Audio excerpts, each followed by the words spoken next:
tonight we have a very, very special guest. Former.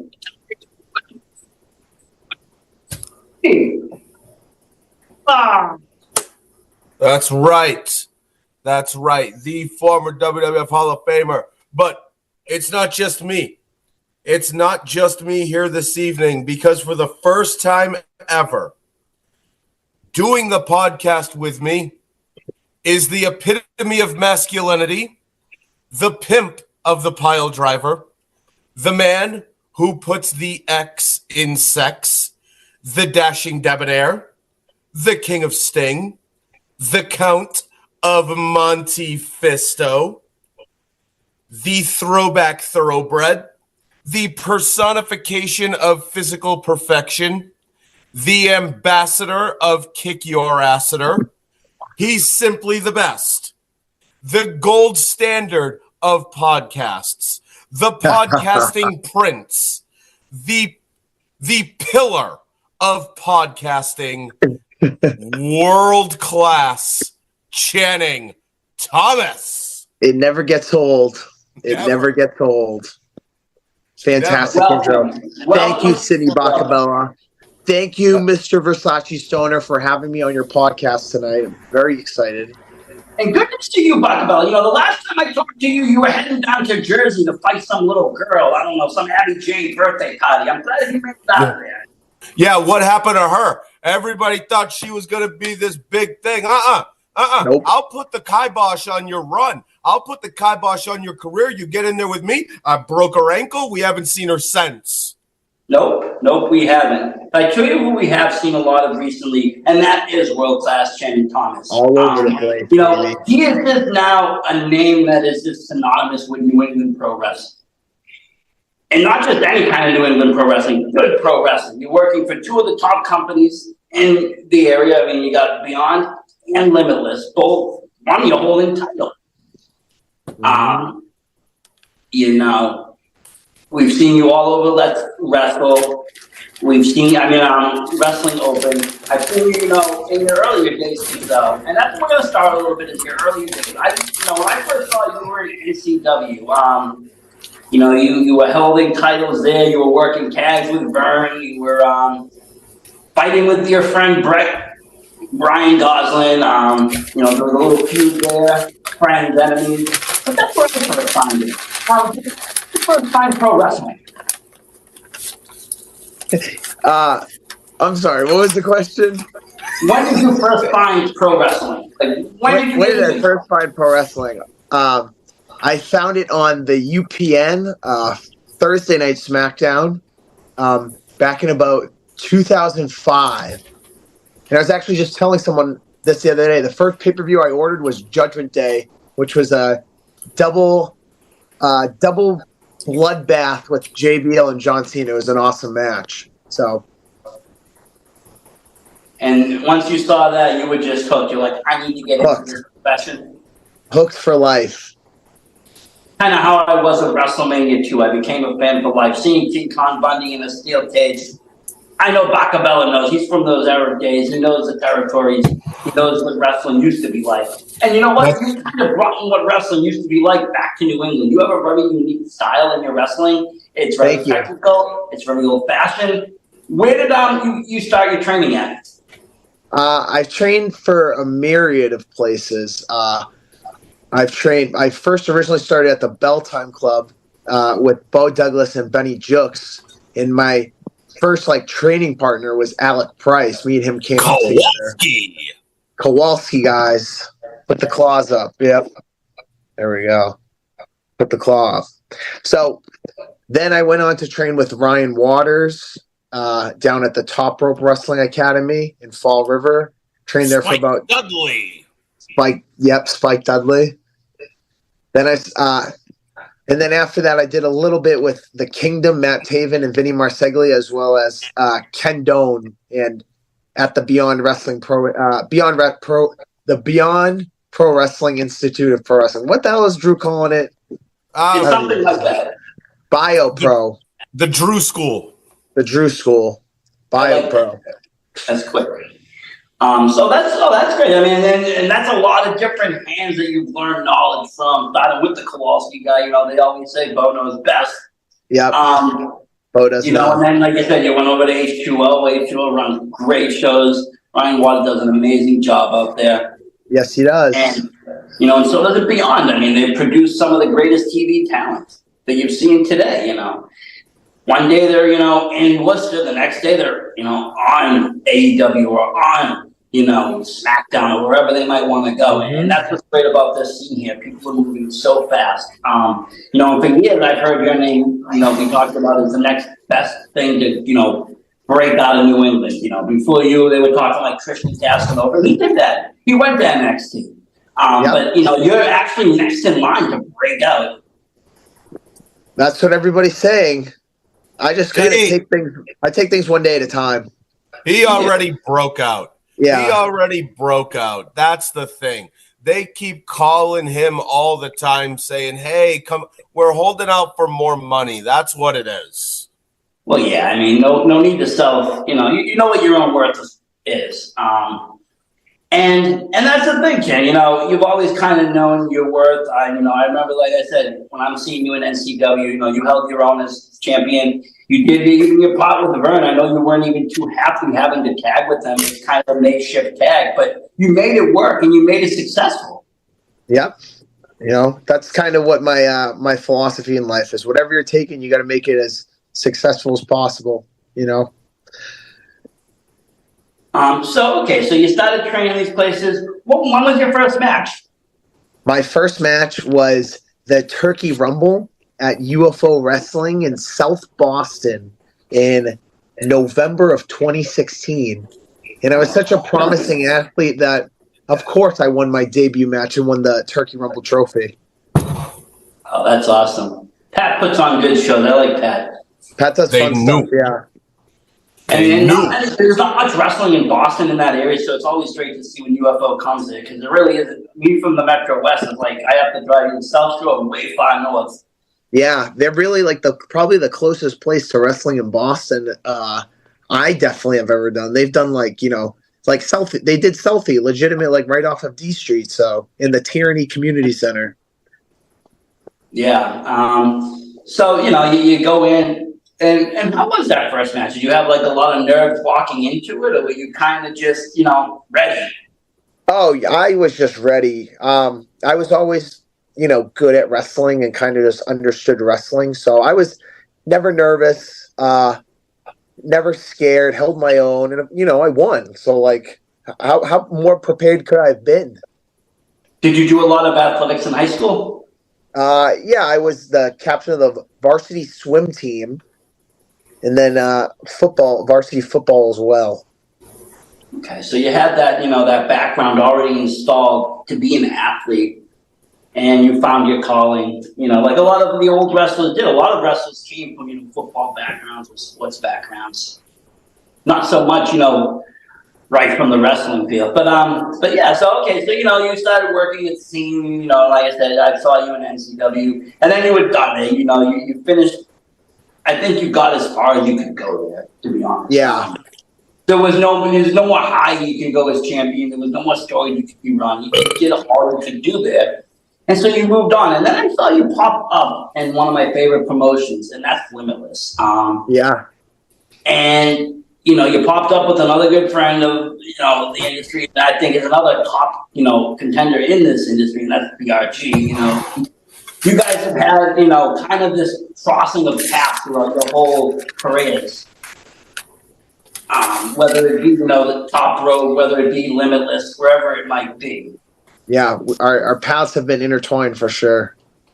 But I saw you out there and you had the tag team thing going, and that was pretty interesting. But then I thought something really great happened. You had Matt Daniels coming in with John Albert, and you guys formed, I think, probably, one of the greatest trios to ever exist in the scene. And I say that for so many reasons, just like one of your first moments was just pissing off the crowd pretending to be AG. Everybody was banking on AG. He just got fired from WWE. They were banking on him to get back, and they dropped the music. Everybody's chanting, and out comes you, B.I.G., and Mac, and everybody's faces dropped. Yeah. What a moment. That was that was one of my most favorite moments at Limitless, I think, was when AG got fired and we immediately made fun of him for it. That was awesome. I mean, not for nothing. You guys have all worked together. I mean, you've worked with AG and Top Rope. You've worked with them in other promotions. You guys know each other. It's not like, you're just picking on some, random wrestler that just got fired. You've worked with the guy before. Yeah. But, and in a lot of ways, I would say you're even at the same level, in ring. You like I said, you possess a certain quality that I don't see a lot on. A lot of high flyers, a lot of people looking for high-end spots and this and that, but you bring something back to wrestling that is what it is, wrestling. Even prior when you were, running as a natural, it was even more like, it reminded me of almost like a young Ric Flair or, somebody from even the WCW days where they were really like rappers. Yeah. I've always had like a good killer instinct in the ring, I think. In like having that. Okay. I was going to say, when you were like watching wrestling, did you like watch any of the guys say, hey, I want to kind of be like this one or that one? Or did you kind of just take things from yourself to put into this? I mean, you definitely study tape. Like, tape study is part of the job. It's very important. But I think most of the stuff I do in the ring is just what I like to see done in the ring. It's more of like, what the type of wrestling that I like to see. Now, when you got to Limitless, was that like a turning point? I know Limitless is like, it's on a lot of people's bucket list for wrestling. It's something it's something they strive for. Because it is a very good promotion. Like I said, the top two promotions I would say in New England would probably be on, and then it goes to Limitless. They get the largest numbers, they get the largest balls, they get the largest IWTV viewers, they get the largest YouTubes. Yeah. So you got in with them. Was it something that you were like working towards at the time? Well, I wrestled for them at the Vacation Land Cup in 2019 in like a scramble. Yeah. And I've been working for Randy for like probably since like 2018. Yeah, it's like 2018, maybe even late 2017. So it's always been like those shows have always just looked the coolest. They looked like the most fun. I would go to them to help out, and I always had a good time. And I can't say that for every show I've been to that I've helped out at. Just definitely one of the most sought-after places to be in New England. And as far as I'm concerned, one of the most sought-after independents in America at this point. It is. And I mean, you're holding a title that's been held by, like, MJF, Christian Casanova, AG and stuff, and others. And, these people have, MJF especially has moved on and has become a top attraction in the country. And even out of the country. He's one of the greatest probably mouthpieces in the industry. But it all started, in a place in Maine. And here you are, holding that same legacy. How does that feel? It's most definitely a tall task to handle. It's kind of an immense weight on my shoulders. I feel it every day. But I don't let that slow me down. I don't let that stop me.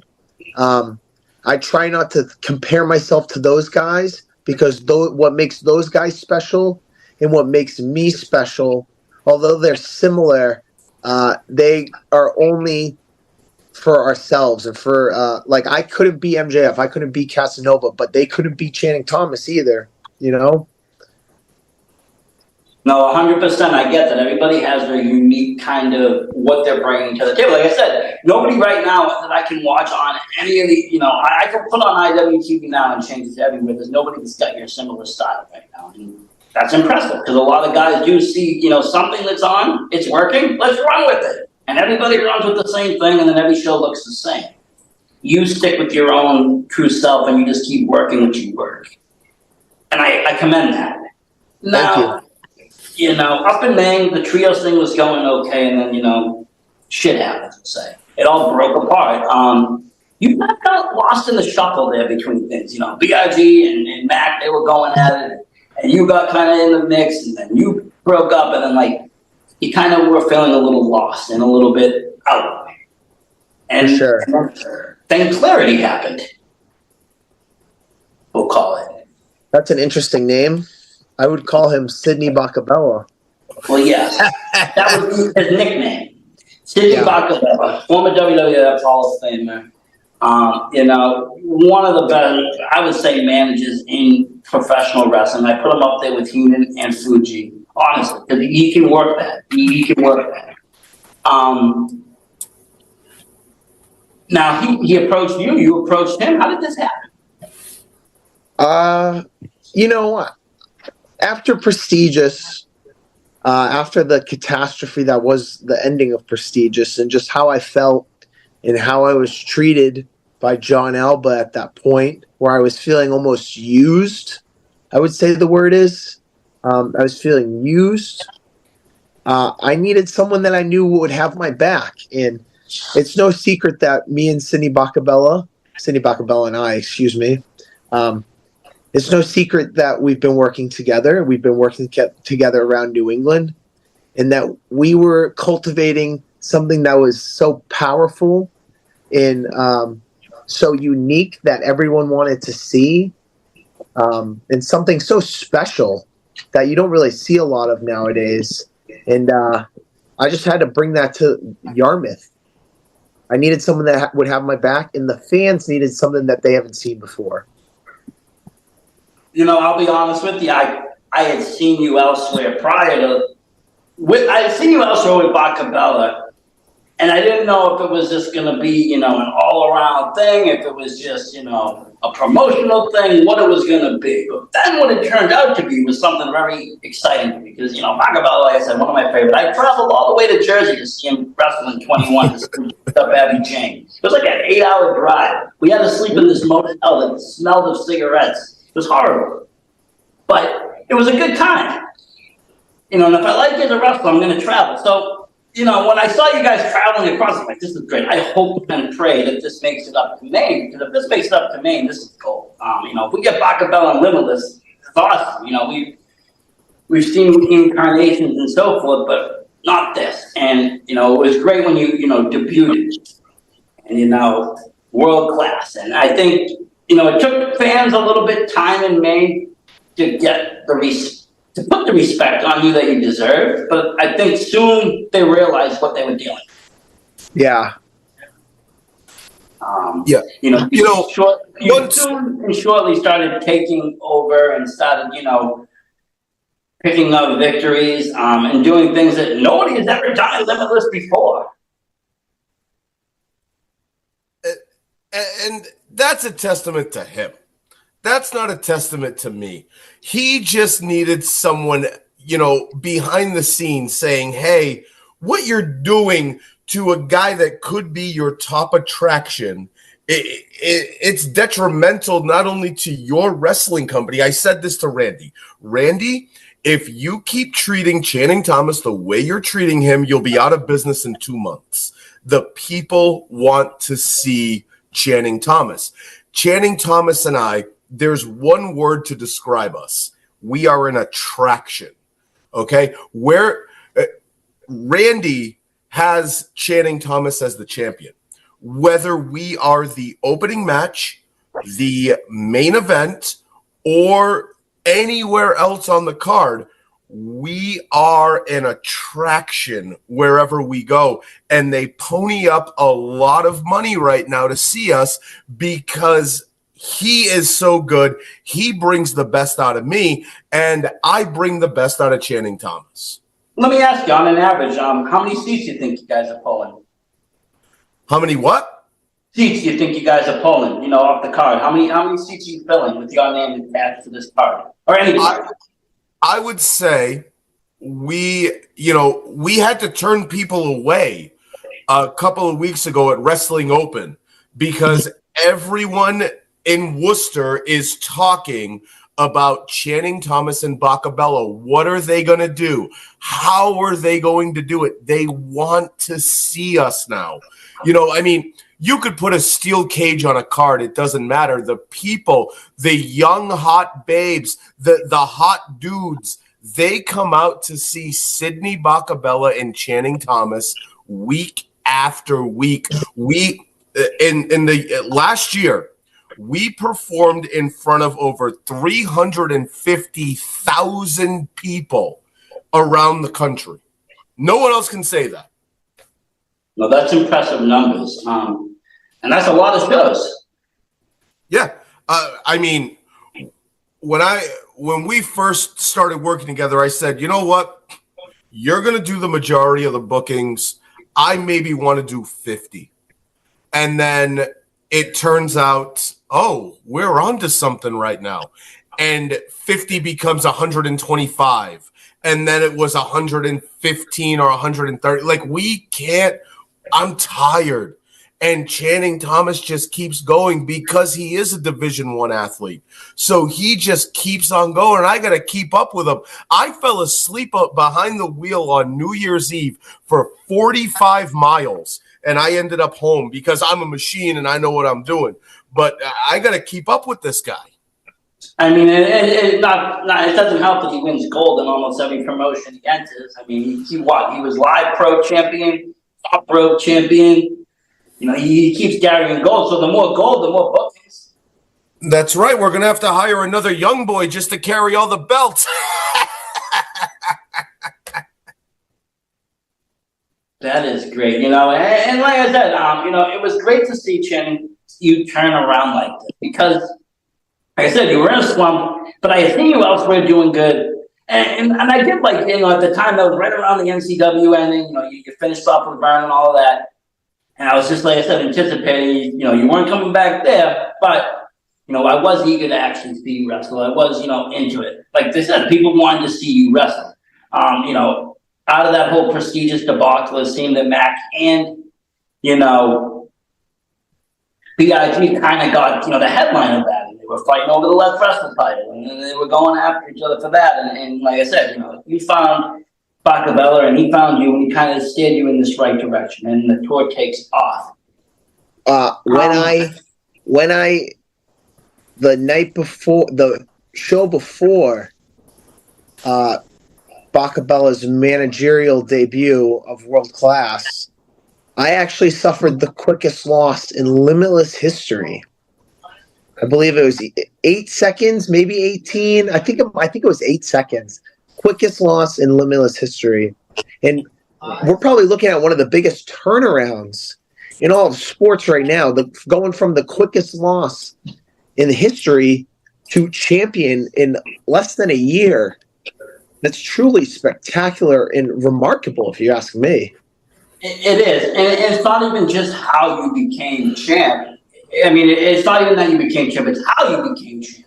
I mean, let's not forget, you won the Vacation Land Cup first. I mean, how many competitors do you have to be? What, 3? 3 in the finals. Oh, two, and then it's a scramble. Yeah, so 1 and then a fatal 4-way. So I wrestled Ichiban in the first round, then Becca, Bufa, Alec in the finals. You got 3, you know, top names in this industry as well. You know, Yeah. all making waves, all on, you know, making waves across New England. But you come out victorious in that. And then you do something even more incredible. You challenge the new champion, Rip, and you beat him. Yep. In the same night. In the same night. 3. It's an endurance contest. It's not a sprint. It's a marathon. And with Rip trying to run to Japan, he was hightailing it out there as quick as he could. Rip got robbed worse than like Bret Hart in '93 when, you know, Hogan came in and snatched the title off Zona. That was crazy. The locals of Yarmouth, Maine refer to that night as the Yarmouth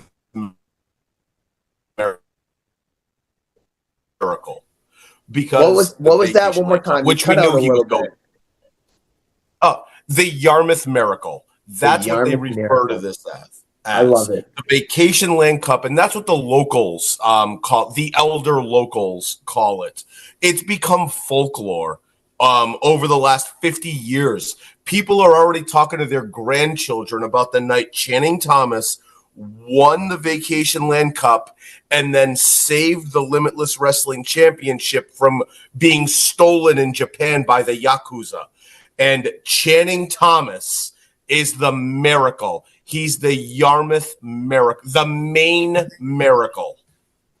You know, and I would say it is a miracle. That was such a great night. I watched it from home. I wasn't feeling that well, so I watched it on IWTV, and I was just jumping for joy when I saw what happened. And Like I said, I'm always rooting for Channing. Even when I talk, to other wrestlers that might be gunning for you, I will tell them, watch out, because you're not going to be better than Channing. I'll tell you, I had his birthday today, Big Boofer.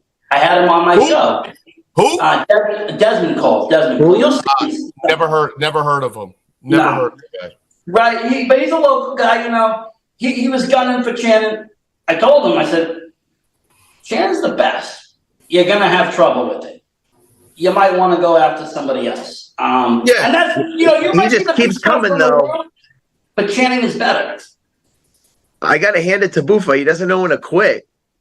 He just keeps coming.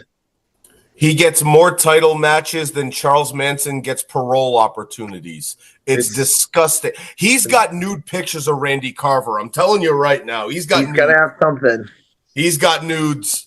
Well, I'm waiting for the Cat Williams of the indie scene to come out and really spill the beans, but that'll be for another episode. Oh, I'll give it to you right now. Let's go. I'll tell you who everyone is. I'll spill the beans. Okay, so I got there again. I saw a very nice party. I have to say, you throw one hell of a party, Pacabella. I watch a lot of HGTV. I know how to throw a party, all right? And that party right there, we were 6 midgets short of the greatest party I've ever thrown. We really were. I mean, it was something special. And you even got another legend involved. You brought in Doink, which, that brings me right back to my childhood. I haven't seen him since, like 95. Yeah, it was the real one. We dug him up. We got him there. We got the real one. We got the real one. He took up 60%. That might be why he didn't really move a lot. But I mean, he was good. I was very excited, but then the party got spoiled. Between Doink, Sidney Bacabella, and myself, that little party, that celebration, took up 75% of Randy Carver's budget that night. So, very expensive party. Now, let me ask you something. You started watching around 2005. Did you actually go back and study Doink or watch Doink? Me? I love Doink. So you've obviously watched old wrestling, and you just didn't watch from 2005 on. You went back and watched all the old stuff. Of course. He works with me. My favorite Doink match is King's Court versus Clowns R Us from Survivor Series. I was there. You were there? Third row. I was there. What year was that? 93? 93. 93. No, 90. Was it? No, 93. Yeah, 93, because, it was right after, because they had the Crush, and then they did the King of the Ring to set it kind of up. 93. That's right. 94 was when the Bushwhackers and Men on a Mission were Doink. Yep. Yeah, I didn't like that as much, but that King's Court Clowns R Us match, one of the greatest Survivors, probably the second best Survivor Series match in the history of the Survivor Series. The only one better was Goldberg Brock Lesnar that lasted like a minute, and I love that match. I go back further. My favorite match has to be when when Fuji turned on Demolition and went with the Powers of Pain. That's right. And that was a wild match, and there was a lot of good names in that. Yeah, it was the original double turn. One of my favorite tag teams, the Conquistadors, were in there. All the way to the finals. Who would have thunk it? If you would have put money on the Conquistadors, if you would have put $100, you would have won $75,000, which today is about $87 million. If you would have nobody would have ever thought that would have happened. It was just very underrated. But that's when wrestling was different. It was more spontaneous. You didn't know what the hell was going to happen. Nope, not at all. And a lot of times with us, you still don't. Because there are nights where you think Channing Thomas is going to do one thing, and then he completely – did you see the thing that he did where he jumped on the chair, the top rope, and then the person? I didn't even know he could do that. I'm standing there like, what is he doing? And boom, blew me away. That was the first time I ever tried it. That's wild. And you pulled it off. Yeah. Of course I pulled it off. Why wouldn't I? You're like the modern day Mr. Perfect. No, I'm world class. I'm better. That's right. Love it. He is better than all those jabrones. This is the guy right here. This right here. I don't know. You have a future billionaire on your podcast. I don't think you realize it yet. That's how big this is. Oh, this is my best guess. This definitely is my best guess. I'm the VSW Wrestler of the Year. You're on the cover of the magazine, which is out on sale now through Lulu and will be available on Amazon starting next month. There we go. We're all fine booksellers. We're all any fine booksellers where books are sold. You could find that. So yeah, whatever few is left. There's not many places left. The internet kind of killed that. Yeah, the internet also killed my X-rated video store too. I have 2 tapes I have to return, and I've had to return them now for about 18 years. I can't imagine the late fees on them. On the late fees of those places were double what Blockbuster was.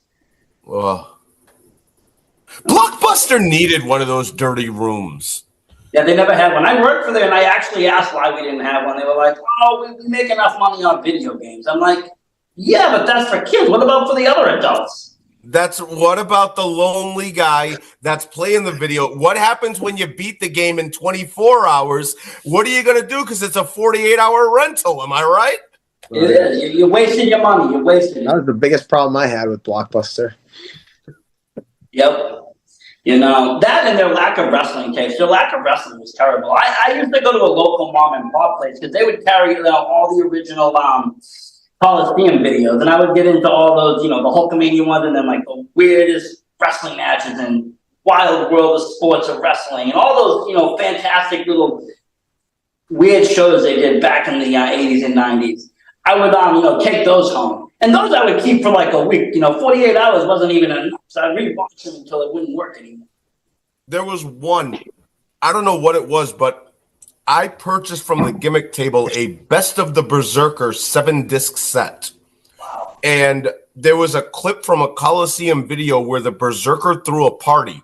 And it was just the greatest thing I'd ever seen. It's just John Nord walking around all coked up and pilled up and doing crazy antics. I absolutely loved it. I love those Coliseum. He's going around going, husk. Like, oh, yeah. Oh, that's great. Yeah, Berserker throws a party. I got to try to find it now. I wonder who would throw a better party, Berserker or Marty Jannetty?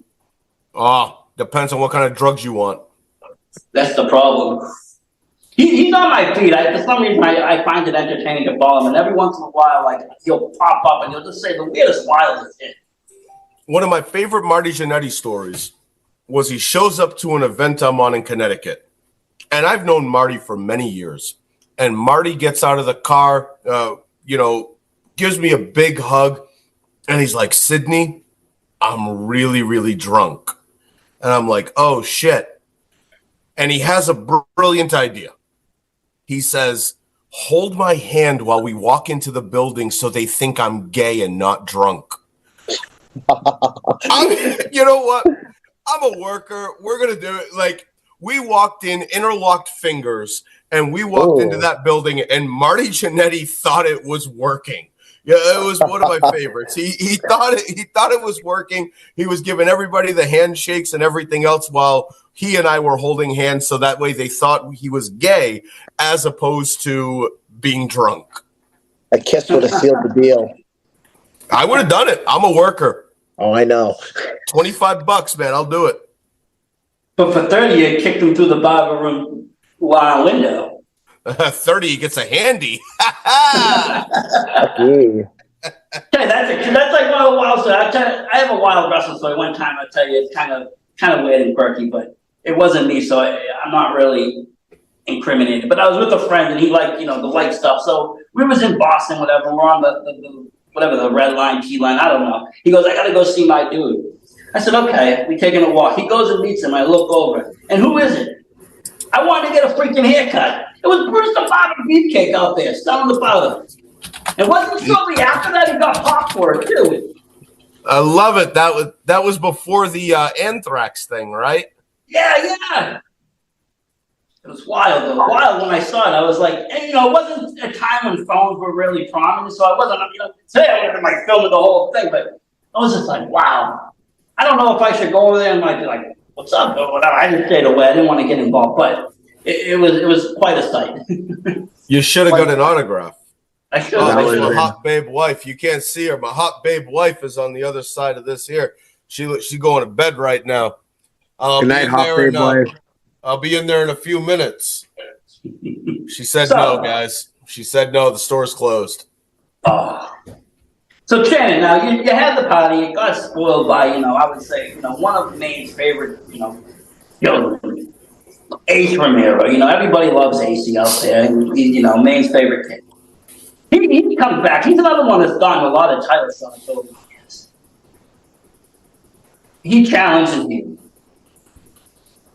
How do you handle it? Now, this is your first title defense. How are you going into this strategic?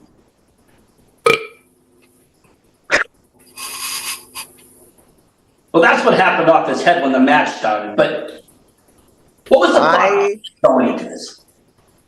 I went into this match, and all I could think about was the humiliation, the embarrassment, the anger that I felt when Ace Romero ruined my celebration. And I didn't go in thinking I would win the match. I went in with the plan to hurt Ace Romero and make sure that he would never wrestle ever again. And I thought we executed that pretty well when we smacked him over the head with a chair, but I bloodied him up. It felt great.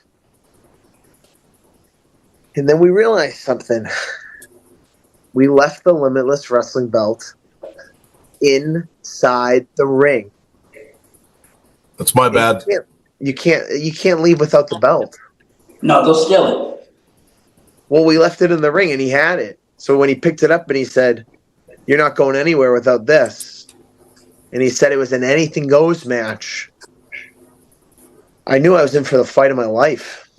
He's lucky it wasn't New York. If it was New York, they would have stopped it right then and there and sent him home. I wish it was New York. I didn't want to wrestle that match.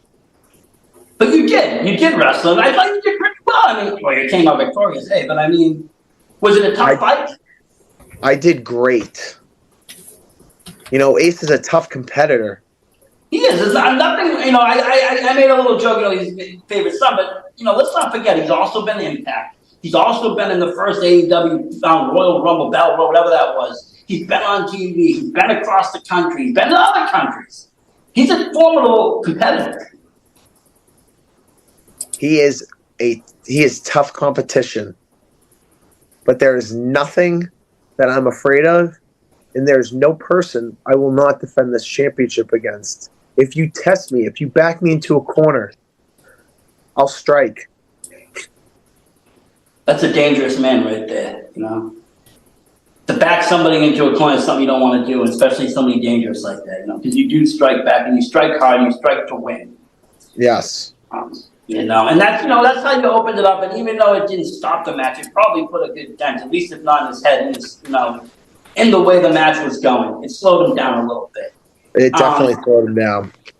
But, you would take that victory and, later that night you'd be called out once again by, a Desmond Cole and JT Dunn.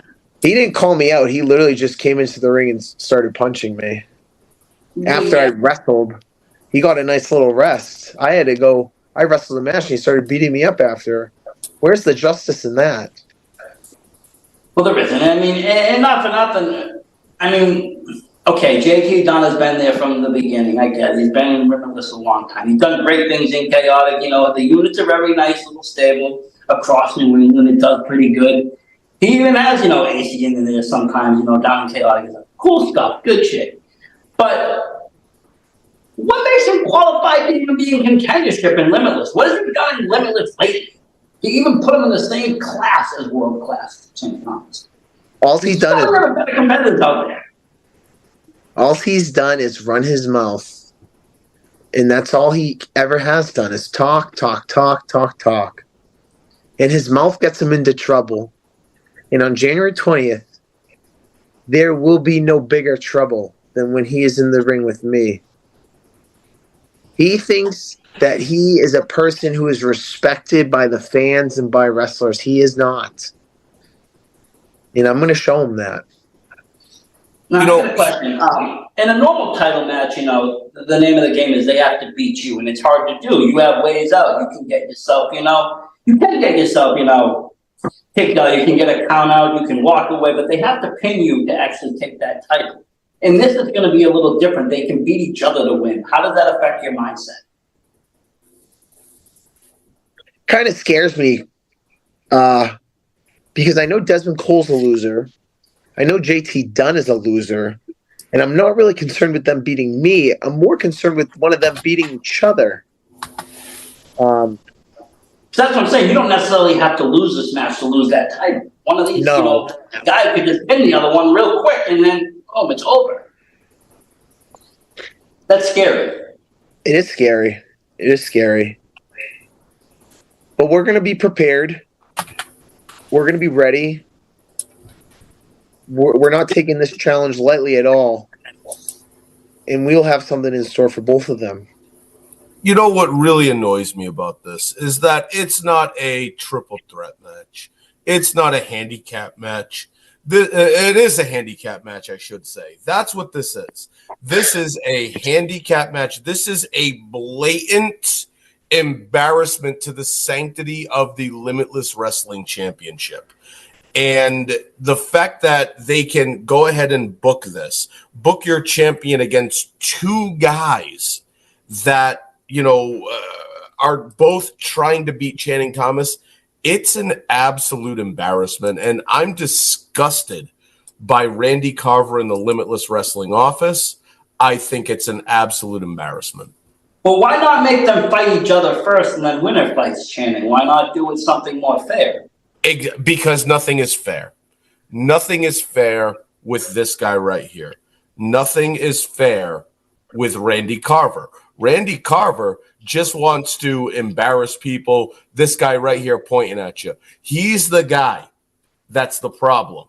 And we're just going to keep Channing Thomas is just going to keep winning. That's all this is. So it could be 18-man match. Channing Thomas would still win. Okay, and I don't doubt it. I don't doubt it. So after this match, Channing, is there anybody on the roster or anybody that you're dying to face? Like a dream match for you right now? A dream match? Yeah. There's one guy out there. He's really good. I think it would be amazing money. I think all the people would go. If you could clone me and have me wrestle me. That's good. I like it. Yeah. Who do we contact? Elon Musk? I mean, who has this technique? Who has the capability to do this? Somebody does. I mean, they've been cloning sheep. They've cloned some humans in Canada. Somebody can do this. I'm sure we'll figure it out. But if you can do that and book yourself against yourself, who would win? Which version of you would win? The fans would win. The fans. That would be an amazing matchup. I do got some fan questions. People actually wrote to me. They don't usually write to me on fan questions, but you guys actually got some, which is pretty cool. People actually like you guys. That's awesome. We're over. We're an attraction. That's what this is.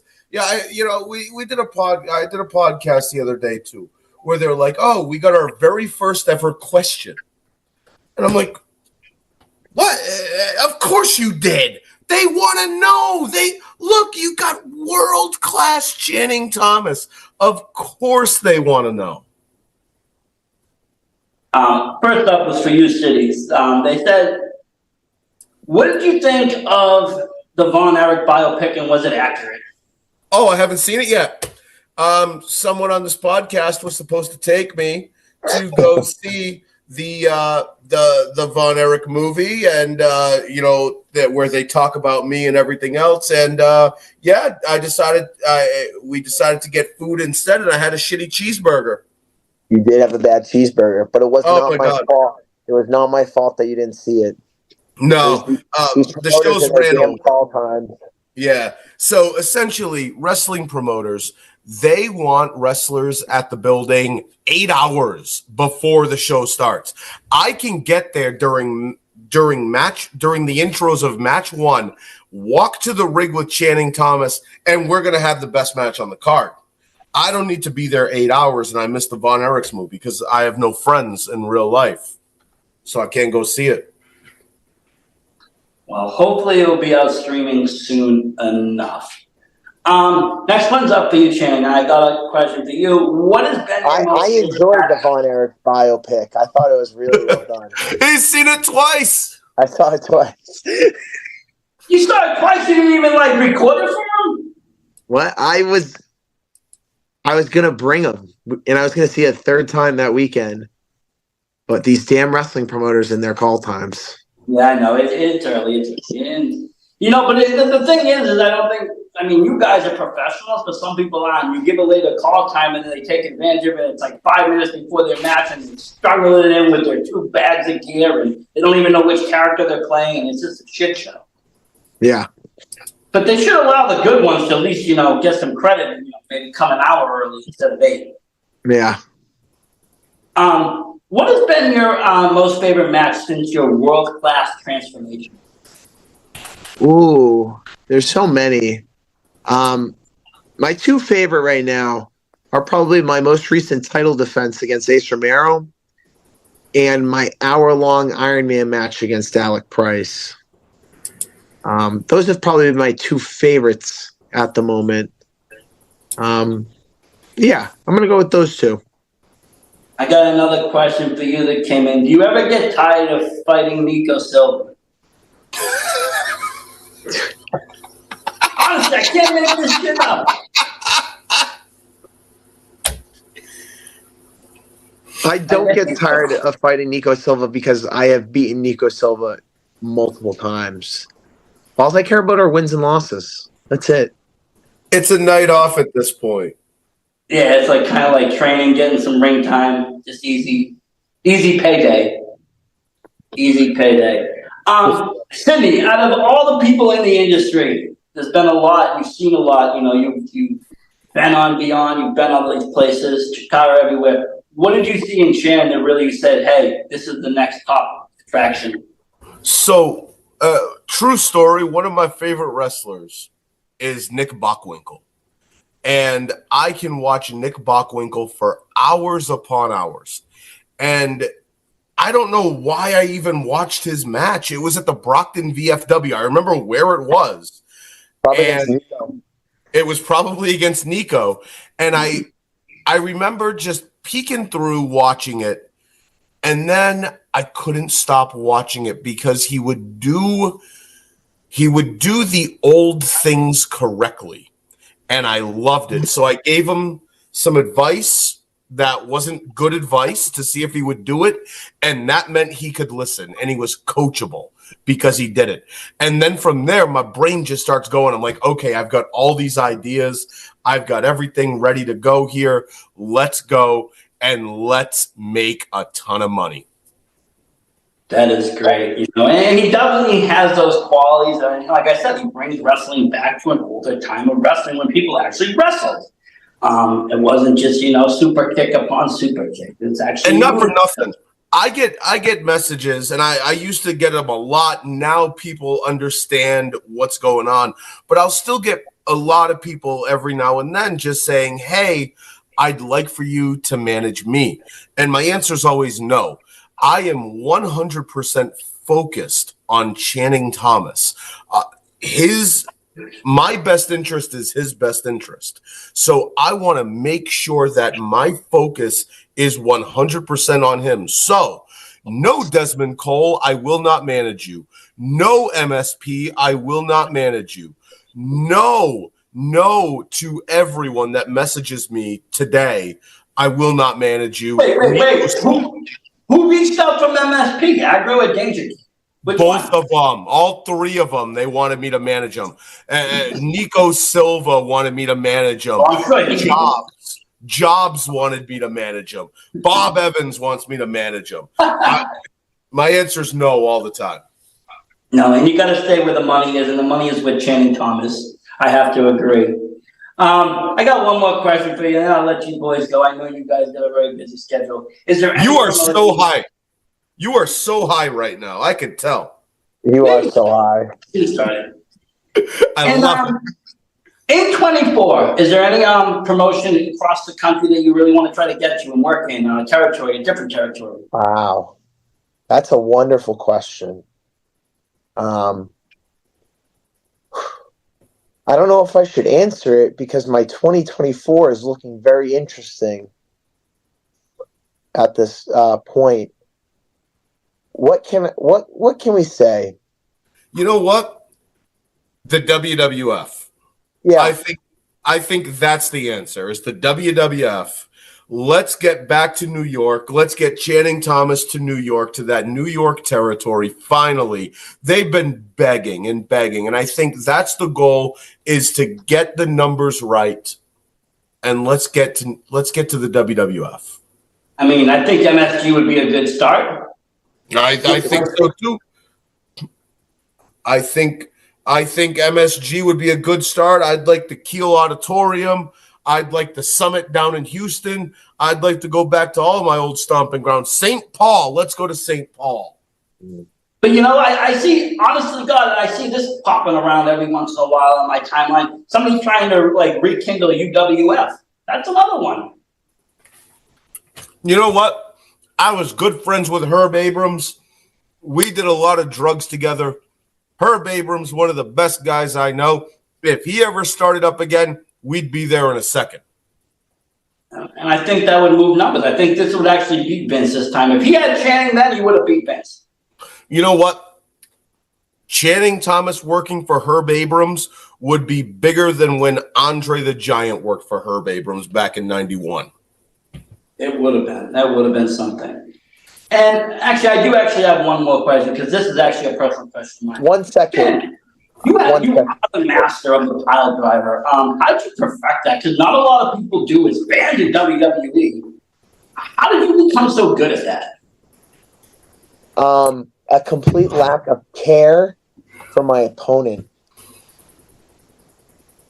I love that answer. That's the right answer. Rocky IV, if he dies, he dies. That's it. He dies. Everybody's like, is he safe with it? No, we're trying to win. That's the answer. Well, that's the key, winning. Winning is the goal here. This is a business. The business is to make money, and you do that by winning.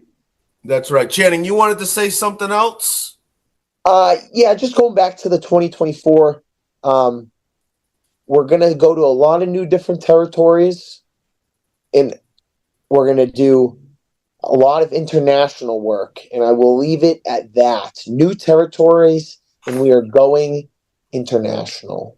Ooh, I'm glad I have my passport and it's still valid. Look at that. You got a scoop. You got a scoop, Versace Stoner. Nobody else is everyone else is going to give you the same canned answers. Honestly, just interview us every week. We'll give you actual scoops.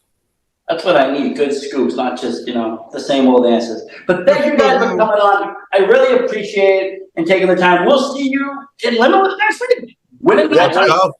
Wait, at Chan Thomas Pro, ChanThomaspro. That's Chan Thomas Pro. That's on X. That's on Instagram. That's on Venmo. And you can catch me at the merch table. Do you have a pro wrestling t-shirt store too? No pro wrestling tees. You will catch me at the merch table. What about you, Bacabella? Where can they buy that stuff? I got a pro wrestling tee store that I never go to. I bet you would. I own those free shirts. There we go. See that? ProWrestlingTees.com/Sydney Bacabella. You could follow me around the territories. You get in your 78 Lincoln Continental. You drive down the Jersey Turnpike. That's how you follow me. Or if you go to any of Channing Thomas's social media, you'll be able to find me somewhere on there because I don't know the first thing about it. Well, there you have it, folks. That's how you can find these great guys and buy great merch. Definitely visit those tables. It's worth it. They'll give you a good. The more you spend, the more you'll get. I promise you. That's right. And we will see you hopefully. I don't think say hopefully. You guys will be winning that championship, taking it back, beating those other two guys, and on to the next one. On to the next one. On to the next one. Have a great night. Thank you. Take care. And thank you, everybody at home, for watching. This has been a great episode of VSW Podcast. Have yourself a great night. Thanks, guys. Have a good one. Take care. Thank you.